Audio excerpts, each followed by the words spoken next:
Hello everyone, welcome to Edutap teaching Pariksha. तो सबसे पहले कैसे हैं आप सब लोग? बढ़िया हैं, घर पर हैं and you guys are safe sound both physically and mentally. All right, तो आई थिंक पढ़ाई कर रहे हैं, वीडियोस देख रहे हैं एंड वीडियोस को पसंद भी कर रहे हैं, लाइक कर रहे हैं, शेयर भी कर रहे हैं अपने फ्रेंड्स के साथ ताकि सबको इस चीज़ का बेनिफिट मिले। क्योंकि अभी लॉकडाउन है, you can completely focus on your studies as there are no distractions, you do not have to go anywhere, right. तो घर पर हैं, अपनी फैमिली के साथ टाइम ज़रूर स्पेंड करें और साथ ही साथ अपनी पढ़ाई का एक रूटीन बनाकर रखें, राइट। वीकडेज में एक प्रॉपर प्लान करें और वो प्लान रियलिस्टिक होना चाहिए। ऐसा नहीं होना चाहिए कि बड़ा ही आइडियल प्लान बन गया बट फॉलो ही नहीं हो रहा है। So make a realistic plan and try to implement it at the maximum so that you guys are benefited from this lockdown in the terms of preparation of your exam, right? तो चलिए, जैसे कि आपको पता है हम special series कर रहे हैं इंग्लिश की एंड इंग्लिश के आपको रिकॉर्डेड सेशंस मिल रहे हैं हर हफ्ते एक दिन छोड़कर, every alternate, that is Monday, Wednesday and Friday, right. So before I start I would like to share with you some good information. So as you know that because COVID-19 is going on and this pandemic is actually affecting a lot of people, तो इस जंग में एड्यूटैप आपके साथ है बिल्कुल, और बिल्कुल आपके साथ मिलके जीतेगा ये जंग एड्यूटैप, राइट। और इसीलिए पहली बार एड्यूटैप टीचिंग परीक्षा लाया है discount on all the courses and वो डिस्काउंट कितना है? 50%। So it is a 50% discount week going on, जो कि आपका 25 अप्रैल से स्टार्ट हुआ था एंड अब सिर्फ 2 दिन के लिए, ये आज का दिन और कल का दिन। तो प्लीज़ अपने फ्रेंड्स को ज़रूर बताएं, जो लोग अभी कहीं भी बाहर पढ़ने नहीं जा पा रहे हैं, they can avail this discount and काफ़ी रीजनेबल प्राइजेस पे आपको जो है सारे कोर्सेज मिल जाएंगे, राइट। तो आप हमारी वेबसाइट पर जाके खुद से भी ले सकते हैं और आप प्रोमो कोड अप्लाई करें SALE50, SALE50, right. SALE50 you can apply and सारे कोर्सेज पे है ये डिस्काउंट। या फिर आप हमें इस नंबर पे कॉल भी कर सकते हैं और अगर कोई कंफ्यूजन हो तो मेल भी कर सकते हैं यहाँ पे, ठीक है। तो जल्दी करिए, बिल्कुल भी टाइम व्यर्थ ना करें। जिसको आपको लगता है कि कोर्स की ज़रूरत है इस टाइम पे और उसको हेल्प करेगा ये कोर्स, तो प्लीज़ फटाफट से उनके साथ ये शेयर करें, राइट, सो दैट उनको एक्चुअली में बेनिफिट हो बहुत ज़्यादा। तो एक बार मैं प्राइजेस भी आपको बता देती हूँ डिस्काउंटेड के बाद, डिस्काउंटेड प्राइजेस क्या हैं। एंड जो हमारे ऑनगोइंग स्टूडेंट्स हैं, please note that we have increase the KVS course validity till 31 December for all the students, ताकि आप बिना कोई प्रेशर, बिना कोई स्ट्रेस के अपनी पढ़ाई करें आराम से बैठकर, राइट। एंड जो आपका सीटेट कोर्स है उसके अंदर बाइलिंगुअल CDP भी है, ठीक है। तो फटाफट से एनरोल करो, अपने फ्रेंड्स के साथ शेयर करो, वीडियो लाइक करो ताकि मैक्सिमम बेनिफिट हो। और अगर कोई डाउट हो तो please call us at this number और you can mail us at hello@edutap.co.in, ठीक है जी। तो प्राइजेस एक बार देख लें। जो आपका सीटेड पेपर 1 है वो पहले हमारा 2999 का था, ठीक है, और अब वो डिस्काउंट के बाद हो गया आपका 1500 का, राइट, 50% फ्लैट ऑफ। और जो सीटेड पेपर 2 था वो भी आपका 2999 का था, वो अगेन आपका हो गया 1500 का, सिर्फ मात्र 1500 रुपये, राइट। तो इस लॉकडाउन में हमने ये बच्चों के लिए इजी करा है ताकि किसी को भी कोई प्रॉब्लम ना हो, ठीक है जी। इसी तरीके से जो आपका कॉम्बो कोर्स था पेपर 1 एंड 2 का, अर्लियर दैट वाज फॉर 3999 और अभी वो आपको मिलेगा 2000 का, right, after discount. So it is a flat 50% offer, I am repeating again and again and do not miss it, because ये पहली बार है कि एड्यूटैप टीचिंग परीक्षा जो है सारे कोर्सेज पे 50% दे रहा है। Because of this COVID-19 pandemic we are helping our students, right. Then KVS PRT full course it was earlier for 4500, ठीक है जी। और जो TGT का था वो भी 4500 का था, तो वो आपको सिर्फ मिलेगा 2250 में, ये दोनों कोर्सेज, ठीक है। उसके बाद जो आपका कॉम्बो कोर्स है PRT और TGT और जनरल पेपर है जो PGT और वाइस प्रिंसिपल प्रिंसिपल का, वो पहले हमारा 5000 का कोर्स था, लेकिन अब 50% ऑफ के बाद वो आपको मिलेगा सिर्फ 2500 रुपये में। तो प्लीज़ अपने फ्रेंड्स के साथ ज़रूर शेयर करें और अगर कोई डाउट हो तो हमें कॉल भी कर सकते हैं और मेल भी कर सकते हैं। इसी तरीके से जो DSSS PRT का आपका पूरा कोर्स है that is for 4500 earlier, but now it is for 2250 only. ठीक है। एंड कॉम्बो कोर्स था जो आपका ये वाला DSSB PRT और KVS PRT वाला, उसमें 5000 का कोर्स था ये पहले, तो अभी आपको मिलेगा 2500 only, right? So do not miss the opportunity and grab these courses at such an amazing prices so that you are benefited at the maximum by sitting at your home and then you can study well for your exam. Alright, तो चलिए आप हमारा Telegram channel भी ज़रूर join करें, Edutap teaching परीक्षा, और हमारा जो टेलीग्राम चैनल है दैट इज़ एड्यूटैप सीटेड, तो इसमें आपको डेली PDF और क्विज मिलते हैं, so please do join it, right, and do like share and subscribe जो फर्स्ट टाइम देख रहे हैं। ओके, तो फिर चलो अब हम स्टार्ट करते हैं हमारा लेक्चर नंबर 10, जो कि हम कर रहे हैं स्पेशल इंग्लिश सीरीज में, जिसमें आपकी हो रही है जी कॉम्प्रिहेंसिव कवरेज, राइट, मतलब पूरा एंड टू एंड टॉपिक का डिस्कशन हो रहा है और एग्जाम ओरिएंटेड क्वेश्चंस जो हैं वो हम डील कर रहे हैं यहाँ पर इस वीडियो में। तो हम कर रहे हैं जी पोएम के जो एक्सट्रैक्ट्स होते हैं जो कॉम्प्रिहेंशन के साथ आते हैं पेपर में, कि उनको हमने कैसे डील करना है, राइट, क्योंकि काफ़ी कंफ्यूजन रहती है, कभी कभी समझ नहीं आता, कभी टाइम मैनेजमेंट का इशू हो जाता है, so we are learning that here. इसका मैंने ऑलरेडी 1-2 लेक्चर्स पहले भी लिए हैं, तो I recommend you to go through them, ठीक है। एंड इसके बाद एक आधा लेक्चर और रहेगा इसका, एक लेक्चर प्रोबेबली, फिर we will shift to the next topic. Clear? तो चलिए फिर स्टार्ट करते हैं। Be attentive and get ready with your pen and notebooks and your registers. चलिए। Okay guys, so here you are able to see a poem extract which is on common cold, right? तो ये पूरा extract है और यहाँ पे आपके पास question है, तो पहले मैं क्वेश्चन पढ़ूंगी, सबको याद है कैसे करना है? क्वेश्चन, कीवर्ड, एक बार लिख देती हूँ फिर से, question, right, then your keyword, ठीक है, कीवर्ड देखना है, ऑप्शंस देखनी है, और फिर एक्सट्रैक्ट में से क्या करना है आपको, एनालाइज करके अपने आंसर तक पहुंचना है। तो ये अप्रोच सब बच्चे याद रखें, डायरेक्टली कॉम्प्रिहेंशन या पोएम का एक्सट्रैक्ट पढ़ने नहीं लग जाना, बिकॉज अगर नहीं पता है कि कहाँ जाना है तो भटक जाएंगे रास्ता, तो भटकना नहीं है, इसको आपने ऐसे ही फॉलो करना है प्रोसेस को, राइट। तो पहला सवाल पढ़ते हैं। What is the emotion that the poet displays in the first stanza? तो देखो मैंने मार्क कर लिया कीवर्ड इमोशन और फर्स्ट स्टैंजा, और जो आपका फर्स्ट स्टैंजा है वो आपका है जी यहाँ पे, ये रहा, देखो यहाँ पे 1 लिखा हुआ है, right.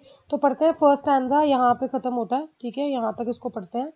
Go hang yourself your you old MD, you shall not sneer at me, right, ये रहा, you shall not sneer at me. Sneer क्या होता है? What is स्नीयर?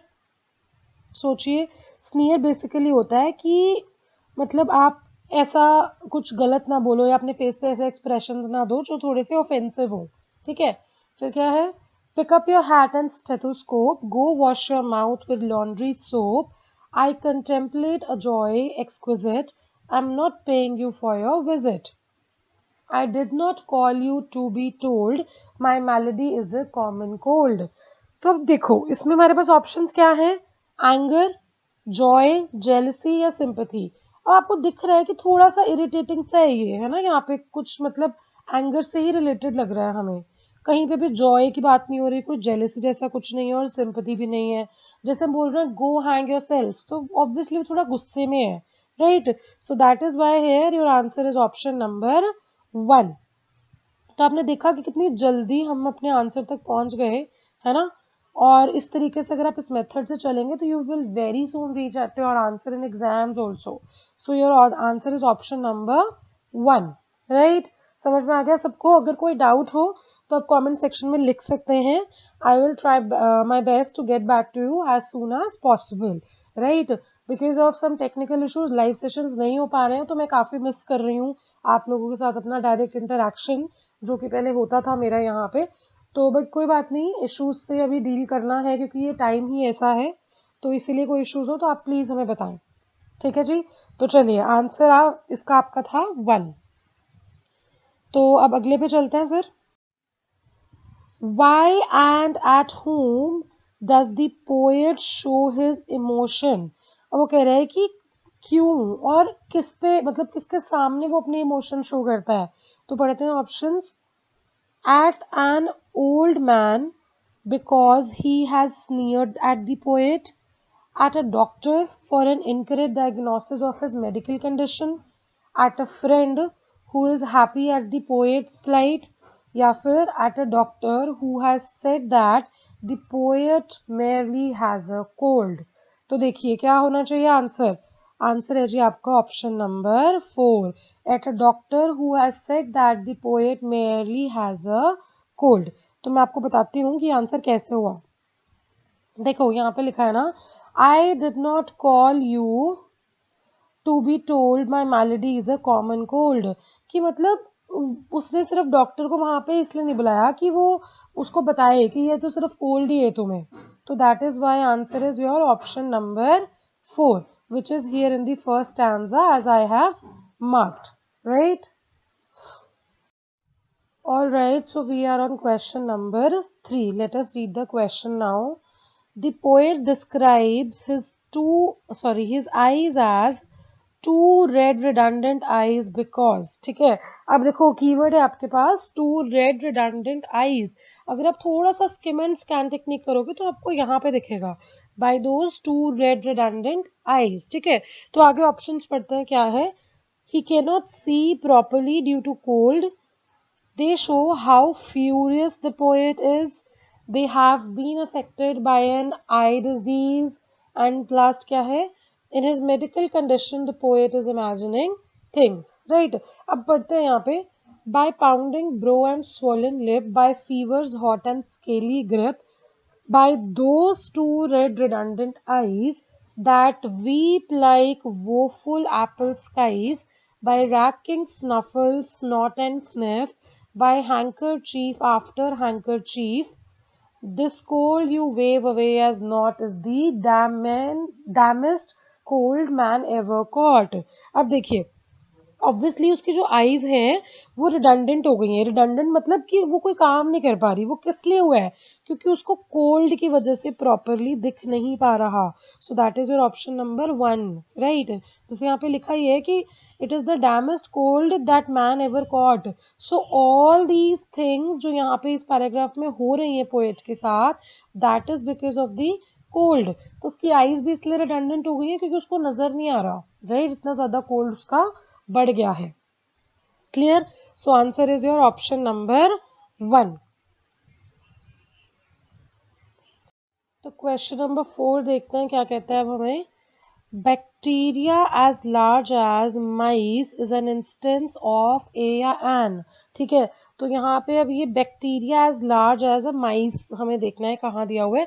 इनफैक्ट अगर आप नहीं भी देखोगे, जैसे यहाँ दिया हुआ है ये लास्ट में बैक्टीरिया एज लार्ज एज माइस, आपको वैसे भी पता लग जाएगा कि ये कौन सा फिगर ऑफ स्पीच है. Simile and hyperbole, metaphor, personification या एलिट्रेशन. अब यहाँ पे वर्ड्स हैं जी एज. राइट. तो ऑब्वियसली आपका क्या है, ये सिमिली एंड हाइपरबोल है. क्लियर. तो ये तो बहुत ही आसान था. इसमें तो ज्यादा कुछ आपको मतलब देखना भी नहीं पड़ा एंड कितनी जल्दी आपको आंसर पता लग गया. Right. So answer is your option number 1. Alright. तो समझ में आ रहा है अच्छे से. तो जल्दी से वीडियो को लाइक करो और do not forget to share it. Okay, so we are on question number 5 and a long one here today. Doesn't matter, question can be long but answer इतना difficult नहीं होगा. तो पढ़ते हैं. Who never interrupt for slumber their stamping elephantine rumble. The meaning of these lines is, ये देखो ये ना यहाँ पे आपको given है बिल्कुल लास्ट में. तो आपको क्वेश्चन अगर डेंस लगा भी है तो पैसेज जो इसका एक्सट्रैक्ट है वो इतना ज़्यादा डेंस नहीं है. कितनी आसानी से हमें मिल जाते हैं पोएम के अंदर, है ना. तो यहाँ पे दिया हुआ है. तो इसका मीनिंग बताना है आपको. अब देखो स्लम्बर तो होता है स्लीप. राइट. ऑप्शंस पढ़ते हैं. The bacteria are continuously stamping their elephant like feet. No, इसका लिटरल मीनिंग तो नहीं है, तो ये तो हो ही नहीं सकता है. ठीक है. फिर उसके बाद the cold causing germs are causing much discomfort and pain to the poet without any break. Exactly. अब यहाँ पे without any break, इसको ध्यान से पढ़ेंगे यहाँ से. bacteria as large as mice with the feet of fire and heads of ice who never interrupt for slumber their stamping elephantine rumble. कि मतलब वो बिना इंटरप्शन के उसको डिस्कम्फर्ट कॉज करी जा रहा है ना. who never interrupt for slumber their stamping elephantine rumble. अब यहाँ पे elephantine rumble एक तरीके से वो बताया गया है कि मतलब कंटिन्यूअसली पेन कॉज हो रही है, डिस्कम्फर्ट कॉज हो रहा है, तो उसके लिए ये फ्रेज यूज किया गया है. ठीक है, सो that is my answer is your option number 2.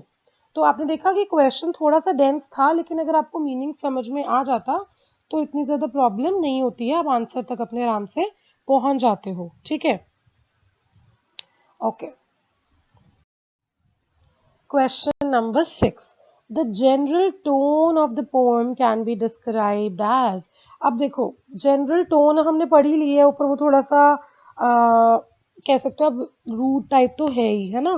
तो sad and tragic fourth option जो है वो तो नहीं है, सैड ट्रेजिक कुछ नहीं है. विम्सिकल एंड ह्यूमरस, ह्यूमरस कुछ नहीं है इसके अंदर, तो वैसे ही नहीं ऑप्शन हो सकता, है ना. लेकिन विम्सिकल क्या होता है, you should know. Whimsical is again a sense of humour only, something which is not serious in an amusing way या एनॉइंग टाइप, तो ये भी नहीं होगा. आयरनिकल एंड मॉकिंग, आयरनी कुछ नहीं है इसमें, मॉकिंग भी नहीं है, so your answer is option number 1. Satirical and harsh, harsh तो यू कैन सी कि हार्श तो है ही है. ठीक है, सैटारिकल क्या होता है, मतलब बेसिकली सैटारिकल का मतलब होता है कि थोड़ा सा जिसमें आप कह सकते हो व्यंग्य हो जिसके अंदर, है ना, कि सतायर है उस तरीके से, कि जैसे पॉलिटिकल कार्टून्स बना देते हैं ना हम कभी न्यूज़पेपर मैगजीन्स में, तो वो उनका सटायरिकल होता है कि काइंड ऑफ थोड़ा सा आप उसका व्यंग्य कर रहे हो. ठीक है, सो इसलिए answer is your option number 1. General tone जो है थोड़ी सी हार्श है, वो आपने देखा है, जैसे यहाँ पे भी आपने देखा hang yourself, you shall not snare at me, ये थोड़ा सा रूट उसमें है. ठीक है जी, तो डैमेज्ड कोल्ड आपने देखा यहाँ पे भी. Alright, so I think that is the end of the passage 1, poem 1 that we have done. Now we are on poem number 2. ठीक है, which is on build walls, something like on building walls, right? तो क्या है question? What are the walls in the poem made of? ठीक है, ये walls और made of आपका क्या हो गया यहाँ पे?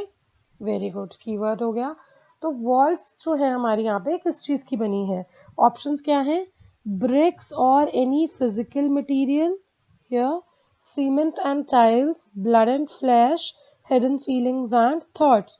तो अब देखिए थोड़ा सा यहाँ पे आप अगर अब थोड़ा सा पोएम पढ़ते हो, छोटी सी पोएम है, तो आपको समझ में भी आ जाएगा कि किस चीज से बनी है walls. Walls that protect that shield, ये तो बताया कि वॉल करती क्या है. ठीक है, फिर उसने बोला है आई बिल्ड वॉल्स, फिर वॉल हाइड भी करती है आपको, कवर भी करती है व्हाट्स इनसाइड, राइट. तो आपको पता लग गया होगा थोड़ा सा पढ़ के कि आंसर क्या है. Exactly answer is option number 4. जब मैंने बोला यहाँ पे कि walls that cover what's inside, फिर यहाँ पे आप देख सकते हो स्टेयर और स्माइल, साइलेंट लाइज, तो ये सब चीजें क्या हैं? These are your hidden feelings and thoughts, so that is why answer is option number 4, right. यहाँ से आपको काफी क्लैरिटी हो गई कि आंसर आपका फीलिंग्स एंड थॉट्स ही होना चाहिए. ठीक है, तो वो ये बिल्कुल सही, option number 4 is your answer, right. तो ये बहुत इजी है ये वाली पोएम, इसमें तो आपको दिक्कत आनी नहीं चाहिए. ऑल राइट, तो चलिए अगला क्वेश्चन देखते हैं फिर क्या है.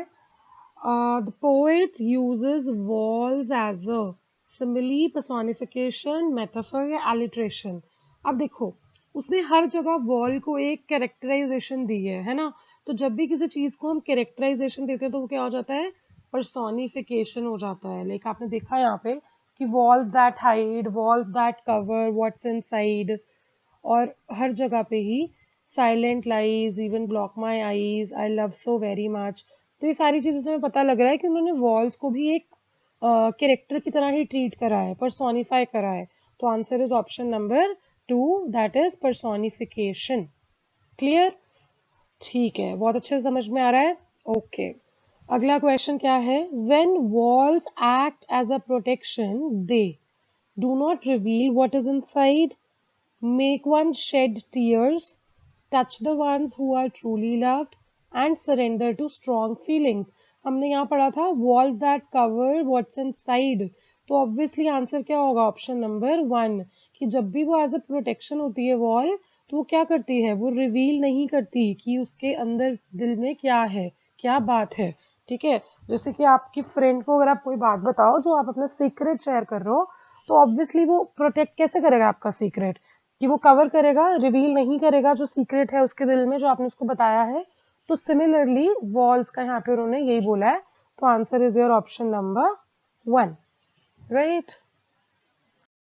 Okay, second last question, I believe. The expression silent lies in the second stanza implies that, second stanza में है, अब ये देखो यहाँ पे silent lies ये रहा, walls that stare or smile or look away, silent lies, walls that even block my eyes from the tears I might have cried. ठीक है, तो इसका मतलब क्या है कि silent lies, walls are silent, या वो liar है, या walls make one hide one's true feelings, या walls lie silently all around us. बताइए, थर्ड ऑप्शन बिल्कुल सही, walls make one hide one's true feelings, कि वो साइलेंटली मतलब दिल में जो बात होती है वो छुपाने वाली बात कर रहा है यहाँ पे। ठीक है, सो इसलिए आंसर क्या हो गया आपका, ऑप्शन नंबर 3।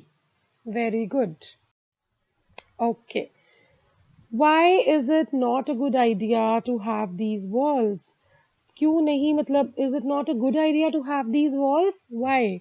अब ऑप्शंस देखो, they act as a fortress, they act as a prison and keep loved ones away, they are made of bricks, they hurt others। अब यहाँ लिखा है देखो, walls that need to fall, walls meant to be fortress, are prisons after all। अगर अब आप ये poem ना काफी ज्यादा डीप है, अगर आप देखो इसका मीनिंग जो है ना, फोर्ट्रेस बेसिकली होते हैं कासल, मतलब एक कासल टाइप ऑफ, कि बहुत स्ट्रॉन्ग बिल्डिंग जो आप इजीली अटैक नहीं कर सकते।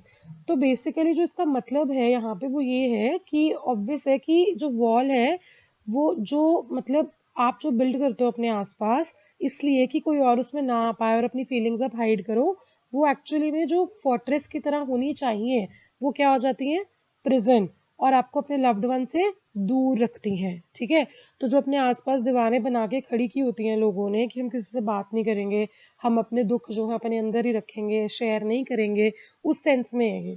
तो इसलिए आंसर क्या है आपका, option number 2, they act as a prison and keep loved ones away. ये देखो यहाँ लिखा है, walls that need to fall, let me highlight only, हाँ जी, walls that need to fall, walls meant to be fortress are prisons after all, कि मतलब बनाई तो वो आपने अपनी सेफ्टी के लिए थी, है ना, अपने आसपास, लेकिन वो क्या बन गई हैं एक्चुअली में, प्रिजन बन गई हैं, कि वो आपके अपने चाहने वालों से भी आपको क्या कर रही हैं, दूर कर रही हैं। राइट, तो अच्छी पोएम है, मुझे पर्सनली भी अच्छी लगी। राइट, चलिए, thank you so much for watching this video and I hope कि समझ में भी आया होगा आपको, और पोएम एक्सट्रैक्ट्स में अब दिक्कत कम आती होगी आपको सॉल्व करने में जब आप कर रहे होंगे प्रैक्टिस। तो एक बार फिर से याद दिला दूं कि 50% discount on all the courses is going on and it is only till 30th अप्रैल। तो प्लीज़ कोर्स ले लें अगर आपको लग रहा है कि आपको लेना है, एंड अगर आपको अपने फ्रेंड्स को कोई आपको लगता है कि किसी को ज़रूरत है तो उनके साथ ज़रूर ये न्यूज़ शेयर करें। ठीक है, एंड ये वीडियो लाइक करें, ज़रूर शेयर करें और कमेंट भी करें कि आपको कैसा लग रहा है। ठीक है जी, और अगर कोई डाउट हो तो दिए हुए नंबर पे आप कॉल कर सकते हैं या हमें मेल भी कर सकते हैं, और आप कोर्स खुद भी खरीद सकते हैं वेबसाइट पे जाके, आप प्रोमो कोड अप्लाई कर दें। राइट, वो मैंने आपको दिया था शुरू में, सेल 50। ठीक है जी, तो और अगर आपको लगता है कि आपने हमसे पूछकर हमसे कोई क्वेरी दूर करनी है तो आप हमें डायरेक्टली कॉल भी कर सकते हैं और मेल भी कर सकते हैं। All right, bye bye, take care, I will see you day after tomorrow. ध्यान रखें अपना, घर के अंदर रहें, अच्छा अच्छा खाना खाएं, फैमिली के साथ बैठें और अच्छी अच्छी पढ़ाई ज़रूर करें, पढ़ाई का रूटीन बनाए रखें। लॉकडाउन है, ठीक है, जो है चल रहा है सब, ठीक है, बट अपने फोकस से, अपने लक्ष्य से ना हटे, और एड्यूटैप तो पूरी कोशिश करता ही है कि आपके लक्ष्य को जो है पूरा करने में आपकी हेल्प करे। ठीक है, तो एड्यूटैप का सहयोग हमेशा रहेगा आपके साथ, और एड्यूटैप पे ट्रस्ट करें आप, और एड्यूटैप आपकी नैया जो है ज़रूर पार लगाएगा। हमें बस आपका एफर्ट चाहिए और गाइडलाइन देने के लिए हम आपको यहाँ पे बैठे हैं। ठीक है, तो चलिए जी, बाय बाय, टेक केयर, ध्यान रखिएगा अपना। All right, bye.